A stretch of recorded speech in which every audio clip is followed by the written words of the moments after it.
অনুরাগী ধারাবাহিকের আজকের পর্বে দেখা যায় মিশকা আবারও ডক্টর শ্রীবাস্তবের পরিচয় নিয়ে জয়ীর বাড়িতে চলে যায় জয়ীকে চেক আপ করবে বলে, কাউন্সিলিং করবে বলে।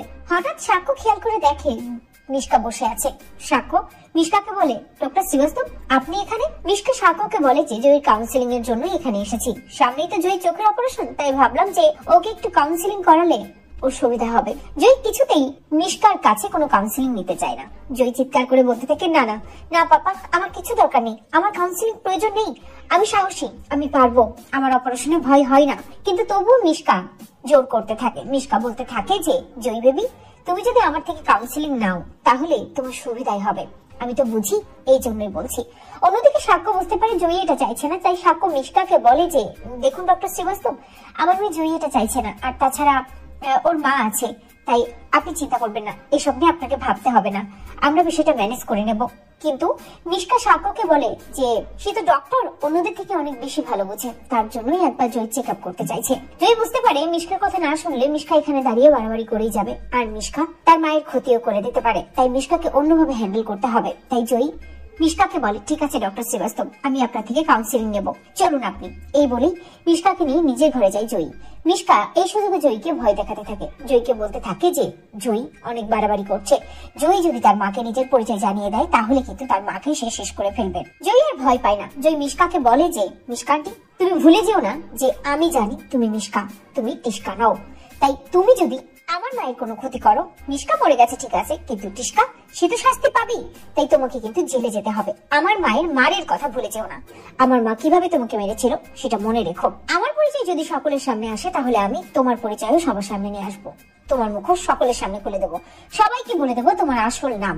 মিশকা বুঝতে পারে যে রূপা কিন্তু আগের মতোই সাহসী হয়ে কথা বলছে। মিশকা আবারও দীপাকে নিয়ে রূপাকে ভয় দেখায়। একটা সময় রূপা একটু ভয় পেয়ে যায় এবং রূপা মিশকাকে বলে যে ঠিক আছে মিশকাটি, তুমি আমার মায়ের কোনো ক্ষতি করো না, তুমি যা বলবে আমি সেটাই শুনবো, আমি কাউকে আমার পরিচয় জানাবো না, আমি তোমার মাকে এমনিতে মা বলে ডাকি, মা তো জানেই না যে আমি রূপা, আমি কাউকে কিচ্ছু বলবো না। এ কথা বলতে বলতে উদ্গ্রীব হয়ে ওঠে রূপা। অন্যদিকে মিশকা ঘর থেকে বেরিয়ে যায়। ঠিক সেই সময় সাক্ষ্য ঘরের মধ্যে ঢুকে আসে। সাক্ষ্য রূপার কাছে জানতে চাই, জয়ী তুমি এমন করছো কেন, কি কাউকে বলবে না বলো? জয়ী কথাটা ঘুরিয়ে নিয়ে সাক্ষ্যকে বলে যে আসলে ডক্টর শ্রীবাস্তব আমার চেক আপ করতে এখানে এসেছিলেন, এ কথা আমি কাউকে বলবো না, স্কুলে কাউকে বলবো না। জয়ী এতটা উদ্গ্রীব হয়ে যাচ্ছে কেন সাক্ষ্য বুঝতে পারে না, তবে সাক্ষ্য জয়ীকে আগলে রাখার চেষ্টা করে। সাক্ষ্য জয়ীকে বলে জয়ী যেমনটা চাইছে ঠিক তেমনটাই হবে, কাউকে কিচ্ছু বলবে না। অন্যদিকে দেখা যায় সোনা আর সূর্য দীপের কাছে যায়। দীপ বাবার জন্য কাঁদতে থাকে, তবে সোনা আর সূর্য দুজনকে দেখে উর্মি বেশ রেগে যায়। উর্মি সূর্যকে বলে তারা এখান থেকে চলে যাচ্ছে, কলকাতা গিয়ে ঠিক একটা কাজের জোগাড় করে নেবে, সেখানেই থাকবে, কিন্তু সূর্য সহ কারো কাছ থেকে কোনো সাহায্য সহযোগিতা নেবে না। সূর্যকে এখান থেকে চলে যেতে বলে উর্মি, তবে সূর্য উর্মিকে বলে যে দীপ আমার ভাইয়ের ছেলে, তুমি এভাবে আমাকে বলতে পারো না, আমি ওর পাশে থাকতে চাই, ও আমার ভাইপো, আমার ছেলের মতো। অন্যদিকে দীপ যখন কাঁদতে থাকে সোনা তখন দীপকে বোঝায়, তবে সোনা উর্মিকে বলে কাকিয়া তুমি এমন ভাবে কেন বলছো, আমরা তো তোমাদের পাশেই থাকতে চাই, তার জন্যই তোমাদেরকে বলছি।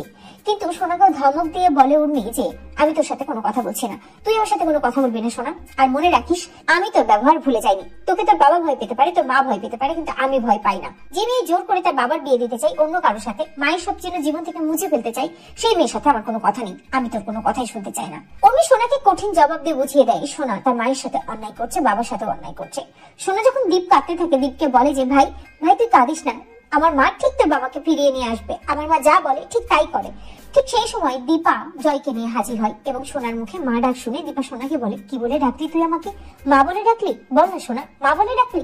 কিন্তু সোনা আবারও সোনা নাম শুনে চিৎকার করতে থাকে এবং মাকে অপমান করে বলে যে আপনি সবার ভালো করতে পারেন, সবার ভালো করেন আপনি, শুধু আমার না, আমাকে আপনি খুন করতে চেয়েছিলেন, তাই আমি সেটা কোনোদিন ভুলবো না, আপনি আমার মা নন, আমি এটা কোনোদিন মানবো না যে আপনি আমার মা।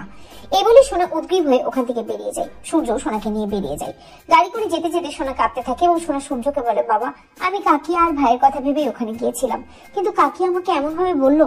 সূর্য সোনাকে বলে সোনা তুই এখন অনেকটাই ছোট, তুই মুখে যাই বলিস না কেন, তুই তোর পরিবারের মানুষজনদের নিয়ে ভাবিস, কিন্তু তুই যতই বড় ভাব দেখাস তুই এখনো অনেকটাই ছোট। সোনা সূর্যকে বলতে থাকে বাবা তুমি চারুকে বিয়ে করবে তো, বাবা তুমি তো আমার মনের কথা বোঝো না, আমি তো চাই তুমি চারুকে বিয়ে করো, বলো না বাবা তুমি চারুকে বিয়ে করবে তো।